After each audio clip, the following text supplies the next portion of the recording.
So a few years ago, I had this dream that is going to sound really strange in the beginning, but it's going to tie into what I have to say in the end. And this was many years ago. I had this dream that I was sitting on this couch, and I could see myself sitting on this couch. And the frame that I was looking at, there was a line in the middle of the room. So on this side of the frame, everything was normal. It quote unquote looked peaceful. It was something that was predictable. It was safe. Now on this side of the room, it was the exact same room, exact same couch, everything, but there was more activity. I couldn't see as clear on this side, and it was almost staticky, but not staticky in a bad way, but staticky to let me know that there was more activity going on this side. And I knew if I sit on this side, I would be exposed to a whole lot more. And I could literally in the dream feel the intensity of this side. In the dream, the Lord said to me, you have a choice to either live on this side or you could live on this side. And because of the intensity of this side, I was like, no, Lord, I don't want to live on this side. I want to live on this side. And I was so afraid. And I woke up like that. And when I woke up, I was like, man, why did I choose that side, you know? But I chose that side because it was comfortable, and that other side was unpredictable, and I didn't know what the other side was going to look like if I chose that side. Anyway, a couple of nights ago, I was in this prayer meeting, and when I was in this prayer meeting, I was sitting there. Of course, we were praying, but also having a time where we just listen to the Lord and just hear what the Lord was speaking to us.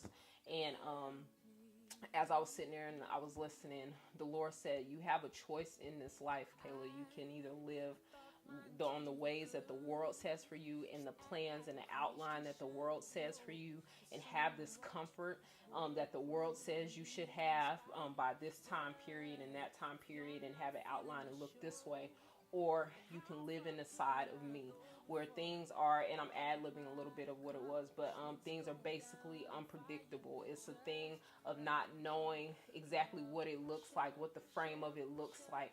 But I have the choice to live in the ways of the Lord, and I get to choose the Lord in that, right? That made me think, like, wow, we really, even as Christians, we have a choice to either live this safe, planned out life, or we can live by the scriptures and live by faith and walk by faith day by day, choice by choice, and yes by yes. We have this choice to live by his word. Even though we kind of do, and we say, oh, I believe, but do we literally walk our day, Monday through Saturday? Do we walk our day trusting in the Lord and living by faith and saying, you know what, God, this might not be what I really had planned out, but I want to know what your outline for my life looks like, and I surrender to whatever that looks like. God, I'm okay with whatever that looks like. I wanted this, but in reality, I really want that over here, that unpredictable space, that where I'm only gonna know in part, and I'm gonna have to walk by faith in order to trust you.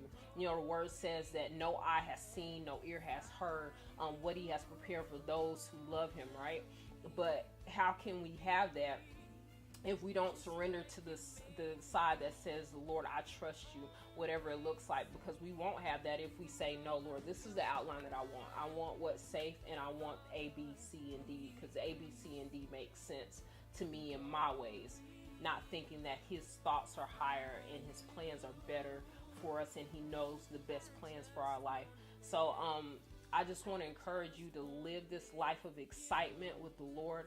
I know that for a long time I lived that, and then I got off track of that, where I was just living in this place of complacency. That's really what it is, in this place of safety.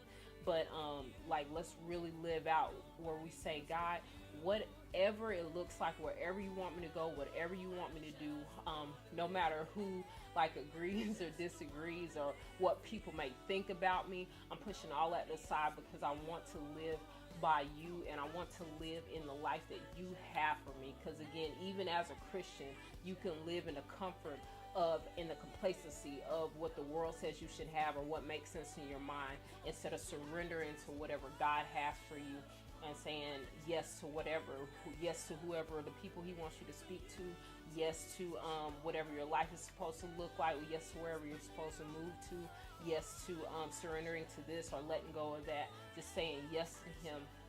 Again, like what I mentioned earlier, day by day, choice by choice, and yes by yes. A good friend of mine told me that, and that stuck with me because it makes so much sense.